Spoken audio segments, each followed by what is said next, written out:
Captain on the bridge. Alrighty, captains, we are back on the bridge, and today we got some things to go over from the Star Trek Online official Twitter feed. So, on screen.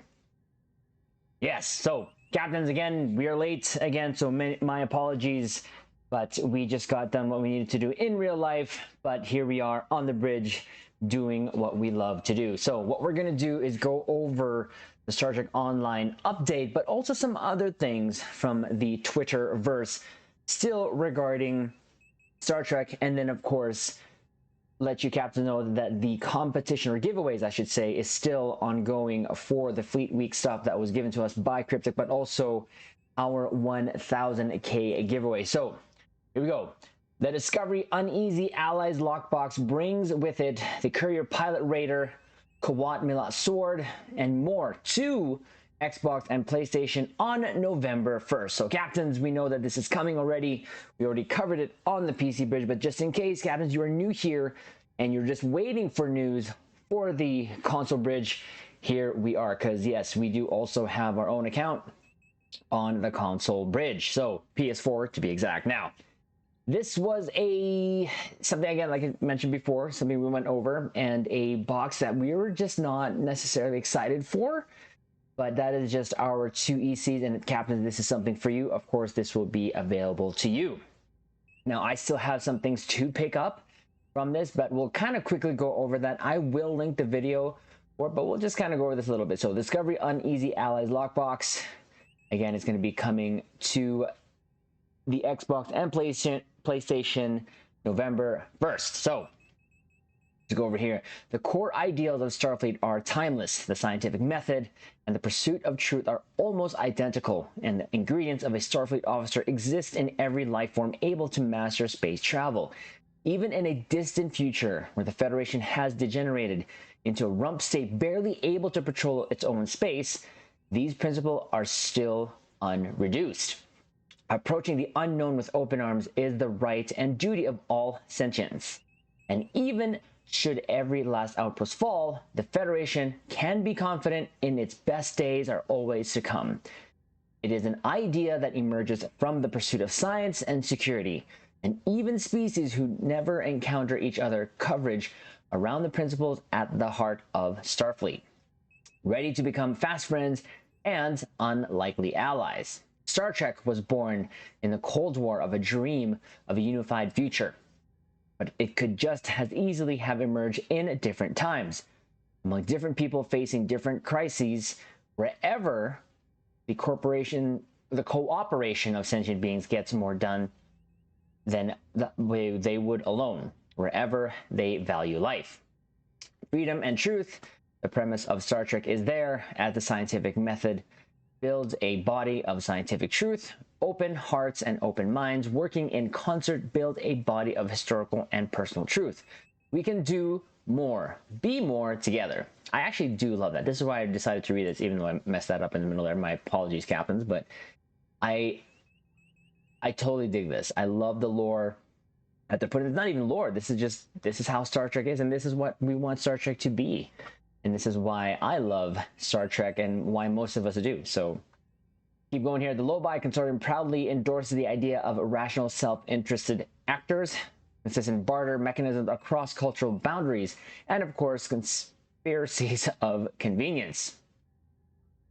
The idea that pursuit of science gently guides societies toward cooperation is very pretty. And if you'd like to buy a memento of this, hope you've come to the right place. The suggestion that greater education and personal empowerment naturally corrode market systems is not endorsed by the Lobi Consortium. Do not extrapolate such concepts on Lobi Consortium grounds.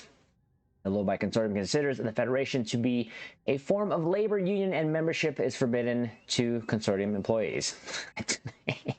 There, so, captains, this is the ship that is available in this box here, and this is a Courier Raider Pilot. Again, to me, I said this before, but just in case you're checking this video out, it is the Courier Pilot Raider. It is quite different in how it sort of flies around. This thing spins, and it's just not my cup of tea. If you tilt your head to the left, it looks like a Tholian with rockets strapped to its whatever that is. Okay, captains. So again, we've gone over this already. We'll probably go over the blog if it releases again for the console, just in case you missed our video there. But we're gonna go over the goods here. The 32C environmental suit looks pretty good. Can't really complain about it much. Nothing that interests me, to be honest with you. But again, anything that we cover, captains, is always going to be in the description below. So we're not going to go over this too much, but we will drop the two ECs as I mentioned. So I will give a shout out to this console because this is hilarious. Watching this actually on PC already. So this is the micro dark matter anomaly. This, when you spit this out, this goes back and forth, and it looks like a mini galaxy. It's kind of cool actually, and I believe it has like the effect of like grab well and kind of clumps your NPC targets together. So I have yet to pick it up, but I eventually will, and I will have what I have been calling a floating eyeball in space. So that's hilarious. Then there's a starship trait there, a sentient starship. And now we're gonna go through the weapons here. Nothing again that interests me. Now I did pick this up, the Blade Beetle Swarm. Again, I almost said Beyblade. Captains, if you almost said Beyblade, let us know in the comments below.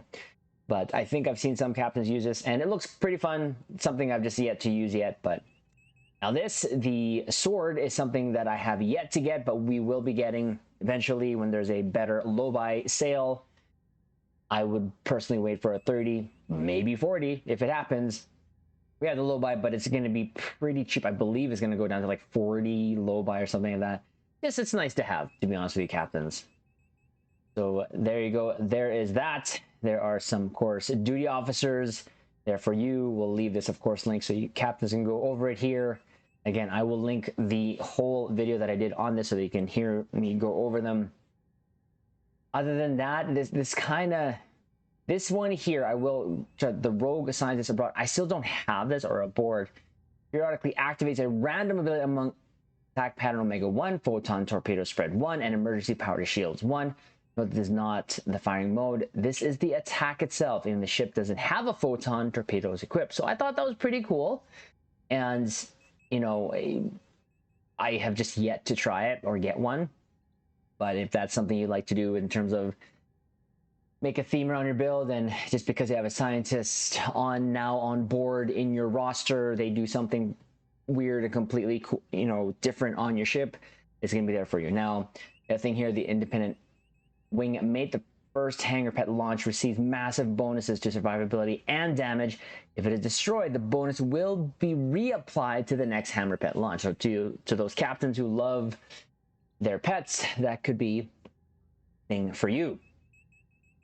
And of course, here is the Vanity Shield here, the Courier Pilot Vanity Shield. Not my cup of tea, but there you go. It is on one of my favorite ships, the Sagan class, and it just is not doing it justice, my opinion only. But captains, if this is a look that you love, it is there for you.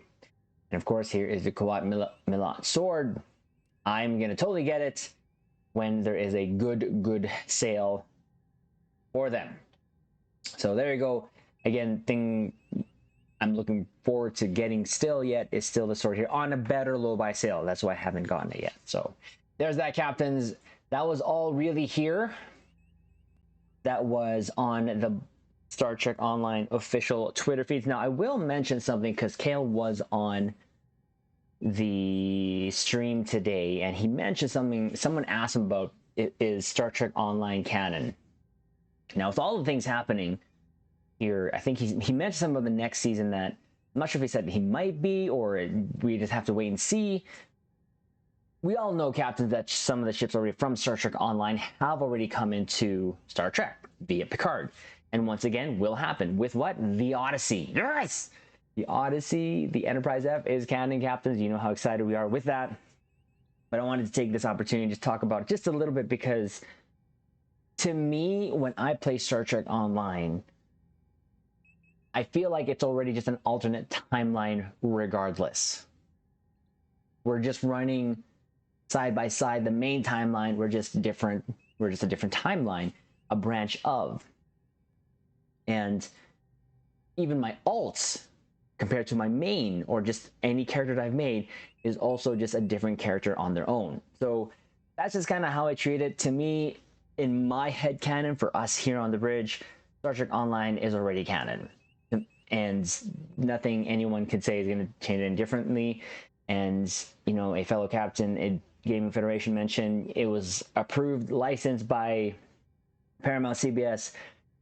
It's good. It's canon. Let's go. So just thought I'd throw that in there because I thought it was a very interesting thing. Now, the other thing I wanted to cover here in the Twitterverse was from Trek Central. Now, captains, you know we've been covering the lower deck stuff here on the bridge. It's been just so much fun watching those and just going back and talking about it again, because it just gives us a chance to drop our ECs, give our opinions, and just love the show even more by immersing ourselves, by reviewing it, even though we know that we're not the best reviewers. But this is just, again, sharing our opinions. There were some shots here from the upcoming episode, and I thought I wanted to go over that. And of course, we knew from the last episode here that Mariner joined Petra Aberdeen here, and I thought this was cool here. She got a sort of Klingon thingy here, gold statue. Can't wait to see what that's all about. And I can't wait to see what happens with this, especially with Mariner, what's going to happen, because we only have one more episode to go in Star Trek Lower Decks. So now this shot here, again, is showing the Texas class. So, and this one here, I wanted to say that was Captain Hikaru Sulu there, Captain Sulu. I don't know, just because we saw him in the other episode there with Boimler in his dream. Who knows, he might be coming back, might have already did some voiceovers, and they're just doing this last episode. Now this figure sitting here, don't know, but you can see there's a worried face there on Captain Freeman's face. Now, I'm glad, and I mentioned this in the review for Lower Decks, that we're going to get, that I was worried that we weren't going to see the Texas class anymore. Lo and behold, it's right there. So we're going to get to see it, hopefully see it in action, hopefully learn about it a little bit more, and see it in action once again, because that was one of my favorite action sequences so far in Star Trek Lower Decks. Now, I did make a mistake in my last review of Lower Decks. I said, why aren't ships firing quantum torpedoes? I don't think I've seen it. And I totally forgot about the USS Titan firing quantum torpedoes, which subsequently gave us captains on Star Trek Online what? The console opening salvo from the Titan. So thought I'd mention that there because I totally remember that after I did the review. But yeah, very cool. I'm very happy to see that we're going to see the Texas class again. Hopefully we get some more pretty ship pew-pews. So there's that.